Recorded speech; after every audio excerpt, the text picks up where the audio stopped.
Assalamu alaikum wa rahmatullah, peace be with you, and welcome back to this series on the Quran. Every night in Ramadan, we pick up few verses from the section we are in.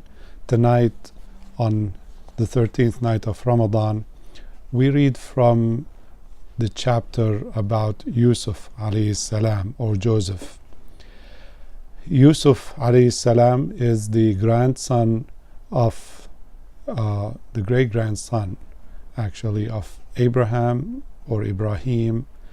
His father Yaqub and his grandfather is Ishaq or Isaac, and he was known for his beauty, for being very handsome, and he was a great prophet at the same time.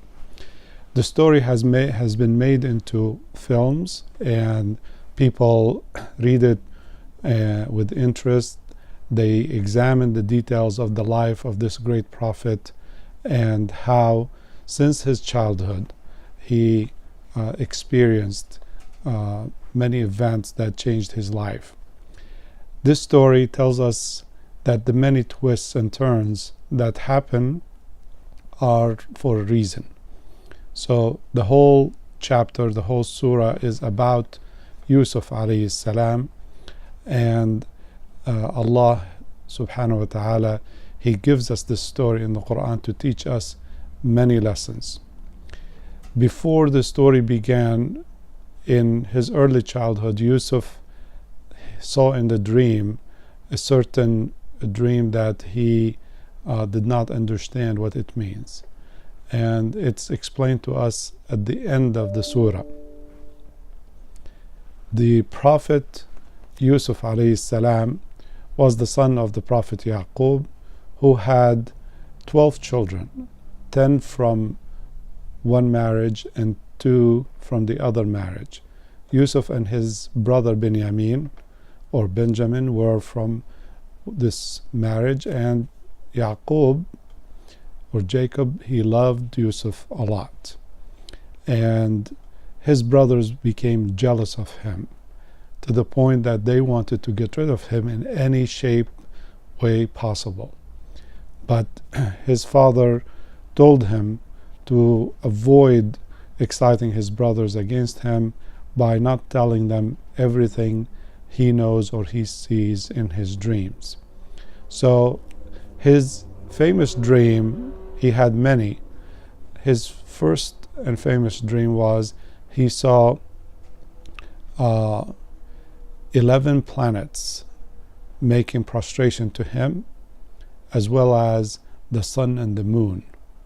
So when he went to his father with that dream, his father knew this dream meant something extraordinary affecting their family, his 11 brothers and his parents, but he did not disclose to his son the meaning, and he just told him, do not tell your brothers about it, then they will plot against you. Indeed, his brothers did plot against him anyway, and they wanted to get rid of him because they were very jealous, and they threw him into a well, and from there he was picked up by a caravan that went from the Holy Land to Egypt, and as a child he ended up in Egypt, and he was sold as a slave, and in Egypt he grew up. But when he reached his full strength in Egypt as a young man, very handsome, the very woman where he lived, she was attracted to him, and she plotted to have an intimate relationship with him, and he refused. So she made a big plan, and she used the time when he was alone and her husband was not around, and she locked up the doors and went after Yusuf alayhi salam. And Yusuf declined completely and thought it was a complete betrayal of his faith, as well as of his host, her husband, who entrusted him to be around the house. But nevertheless, as she chased after him and they rushed to the door, she got a piece of his shirt, and they met the husband at the door. But instantly she turned the story around, and she said that Joseph was trying to attack her and trying to rape her. So the story didn't make sense to the husband, and didn't make sense because of how he met them. He was witness that Joseph was running away while she was chasing him. So in either case, they decided to throw Yusuf alayhi salam in jail. And while in jail, he was given the gift of interpreting dreams. So he met those two inmates with him where he interpreted the dream for them. And part of the dream was one of them would be executed, would be basically crucified, and the other would be released and become a butler for the king. And he asked the one who would be released to remind the king, or to bring his case before the king, that he's innocent, to be released. Years later, the king sees in the dream an important event. He could not understand the details of the dreams. What did they mean? So he sought the advice of his assistants, and no one could interpret the dreams for him. That kept coming back again and again.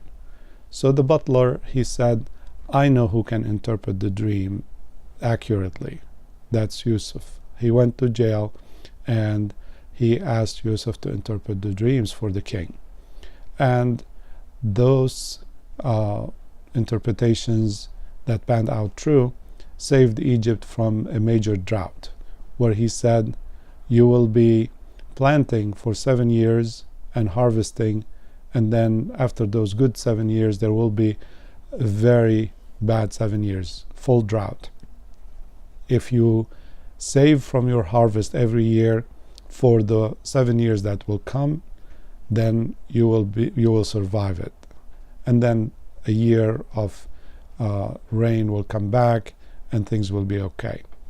That dream turned out to be true, and Yusuf was brought to the king to run the affairs of Egypt during these 14 years. And that's when, during the drought years, his brothers came down from the Holy Land seeking food and provisions, and he was reunited with his brothers. This story is an epic story. One of the major points that we read in the story is how the wife of Al-Aziz, she plotted against Joseph. Even after she was trying to attack him, she accused him of being the attacker. This is familiar today with the many stories that we have of accusations of sexual harassment that has spread all over the world. In many cases, it is men who are attacking women and raping them or forcing themselves on these women, and that is a tragedy. And in some few cases, it is the other way around, yet there is hard consequences for such accusations. And that's why it's important that we deduce from this surah a policy concerning sexual harassment, that you should always, as a man or a woman, guard yourself against being alone with a person of the opposite gender, to prevent the possibility of harassment and the possibility of accusation that ruins people's careers. So the Islamic policy, long since this revelation, that as the Prophet said, no man should be alone with a woman if she is prohibited for him, and that she's not his wife, and vice versa. That's called khalwa, and that's why in Islam it is prohibited to have khalwa. Always have a person with you to prevent something like that from happening. We learn a lot from Surah Yusuf. I hope you enjoyed that. We will see you tomorrow, inshallah. Assalamu alaikum wa rahmatullah. Peace be with you.